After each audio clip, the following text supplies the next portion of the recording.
Brandon here, and in today's video it is more or less a part 2 on using video to help push out your projects or other things as it relates to, reptiles, and which is, I guess, better, which is the most beneficial for you between YouTube and Instagram. So let's talk about it.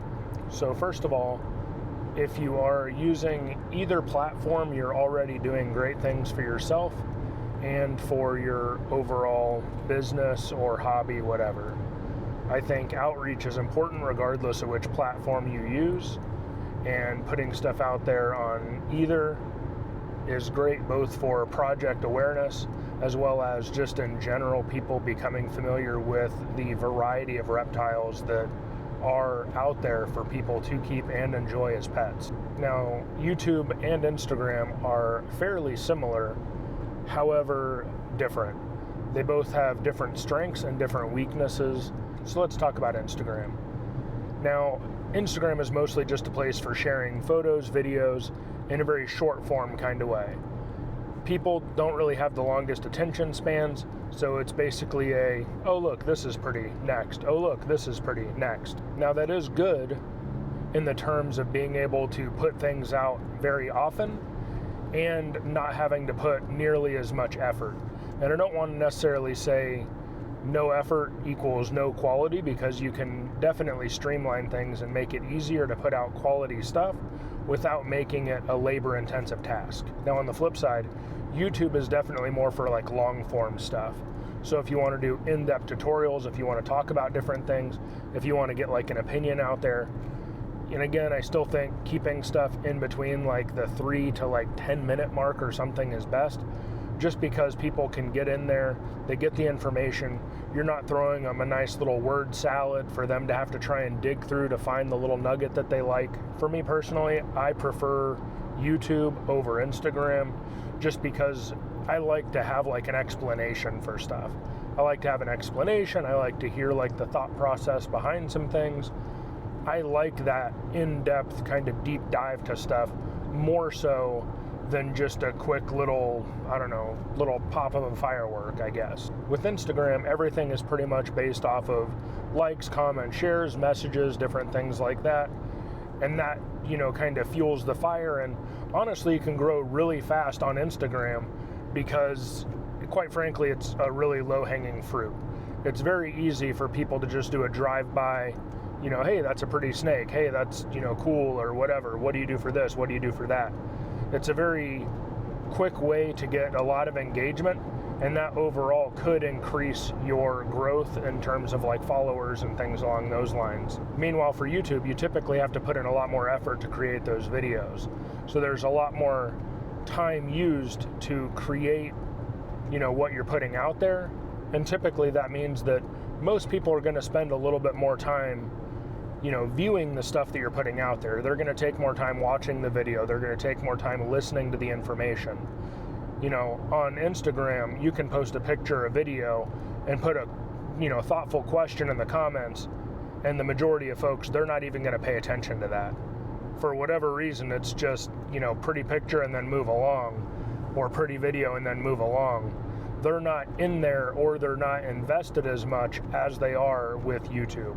With YouTube, if you put a question out there, if you put like a video out there, typically people are going to watch the whole thing, put together some sort of thought or opinion based on the information or video you put out there, and then, oftentimes they will leave a comment down below to basically discuss what they found informative or important, from that video. So something that I think is a huge detriment to Instagram is actually how easy it is for your stuff to get buried.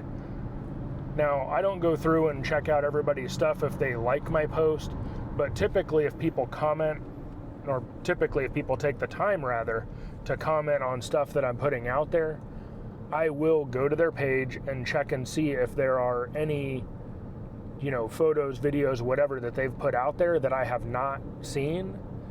And that's because Instagram doesn't push stuff out to everybody all the time.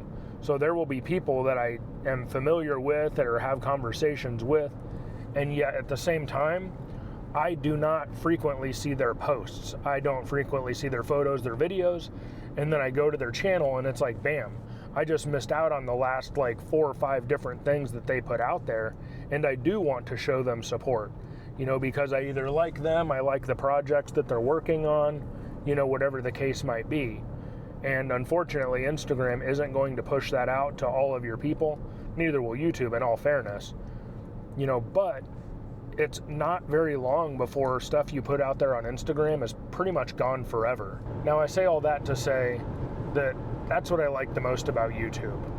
The, shelf life of the stuff that you put out there on YouTube is going to be much longer than it is on Instagram. You're able to put stuff out there that, years from now or whatever, someone can be searching up a topic and they're able to find exactly what you talked about on YouTube. That simply is not going to happen on Instagram. It really is not. Instagram, you post it, it's out there, and then it's basically lost forever. Now for Instagram, basically a lot of people use, hashtags or whatever, and they basically use that so that whenever people look up, say, ball pythons or, pet snakes or clown ball python, whatever, you can put those different tags in your Instagram posts, and then in theory, if people type in ball python in the search, that stuff is going to show up somewhere. The problem is there's a ton of people that are using those hashtags, so it's more a matter of how much engagement your posts get. So as far as I know, it actually doesn't really matter to add hashtags. Now, the alternative to that would be if you are, say, getting into, say, a new species or going into a new, project or something along those lines. Putting hashtags in those might expose that post to people that are in that community, which then pushes that post and potentially the other posts into a whole new group of keepers, which I think that could be super beneficial. Now, how this contrasts in comparison to YouTube. YouTube is great because it's basically a search engine. I mean, how many times do people go to YouTube to look up stuff to do around their house, or to set up a new thermostat if they're having problems or whatever? If they forget, how many days it's supposed to be for snakes to hatch. If they haven't sexed a snake in a while, they can go onto YouTube and type in, how do you sex a snake? Oh, look, here's videos on how to probe. Oh, look, here's videos how to pop. It is very beneficial to be able to look that stuff up and find that stuff. And then as the person putting the stuff out there, it's very beneficial for people to look that up to be able to find you. Because if I find a new channel that I like, I often will go watch several other videos that they have put out. So with getting stuff out there on both platforms, one thing that I think Instagram does benefit from is being able to put stuff out there in the form of stories. So if you're going somewhere, you can put out a poll or different things like that. And I feel like more people actively participate in the engagement of those things because it really doesn't take a lot of time and they're put out there, pretty frequently. Meanwhile, if you go onto YouTube, it's very rare that I even see stuff pop up under like community posts or anything like that. So it's almost not really worth your time. So I mentioned a couple of things about, I guess, the benefits of, getting the stuff out there, or how it's out there. Now, the reason why I find that stuff important is, I guess, like the branding of like you and the stuff you're working on, right?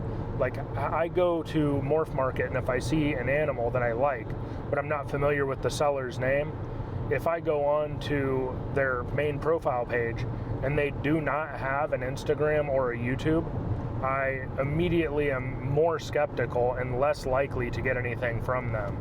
I feel like having a established form of social media, whether that's YouTube, Instagram, or even Facebook, any of those things are so beneficial in establishing at least some form of I don't want to say like reputation, but at least some sort of like backing that you are like a real person that works with what you say you work with or what you say you have for sale.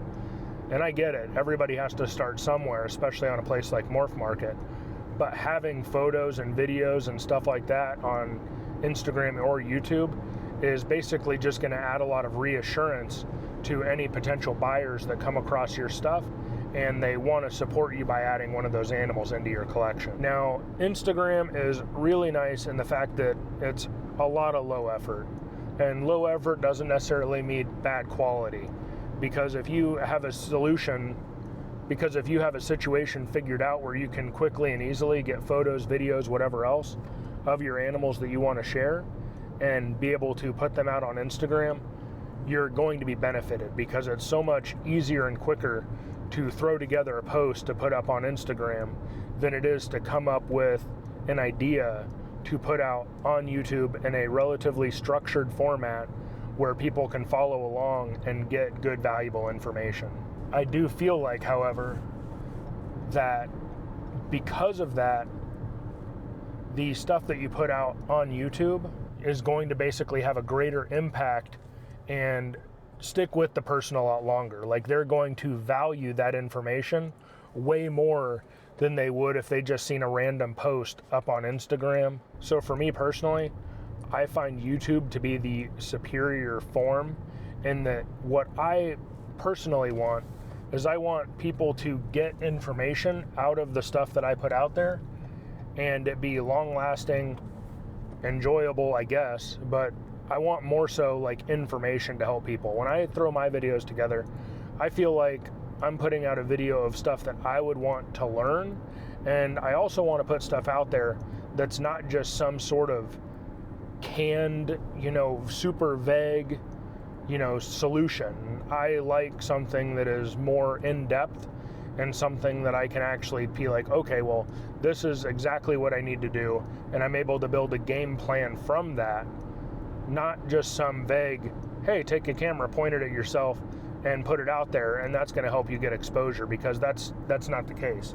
You need to be putting out quality information, or, at least sharing your experience, whether that's, with your projects, with your animals, whatever. Now, I will say that you do need to do both, because now I will say that it is likely that doing both would obviously reward you more, right?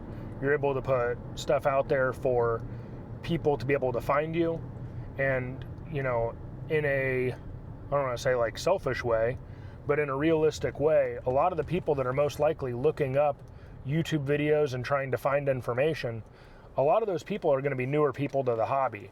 So those newer people are coming in, they're interested hearing about projects, they're interested, finding out about how people do different things. And I think those people in general are potentially, or could be, some of your best customers, right? Like, they're interested in stuff, they want as much information as possible, they come across your videos, they find those videos on YouTube because they're actively searching for stuff, not on Instagram, because you can't search for stuff on Instagram. They're on YouTube because you can actively search for stuff. So if you're putting stuff out there on, projects that you like working, and these are the reasons why, like actual specific valuable answers, those people are going to hear that information and think, okay, well, I didn't think about working that project because whatever reason, but now you've basically opened up a whole new world to them, and they realize, hey, that might actually be the direction that I want to go. That project fits the color palette that I like. That project fits the pattern style that I like, whatever. I think that those people are going to like that stuff, and then they are potentially going to become your customers. And while the same thing could happen on Instagram, I do feel like because of the lack of searchability, it's just not going to happen as frequently. Do not forget the show coming up, the South East Reptile Expo put on by Bob Vu. We are going to be there the 14th and 15th, or 13th and 14th. I don't know, I'm bad with that. We're going to be there that weekend, over there with Matt from K&B Reptiles and Corey from CD Constrictors. Links in the description so you can get yourself some tickets, and hopefully we will see you guys there. I do hope you enjoyed the video. I hope you found it, somewhat informative or valuable, and thanks for taking your time to watch this video, and we will see you in the next one.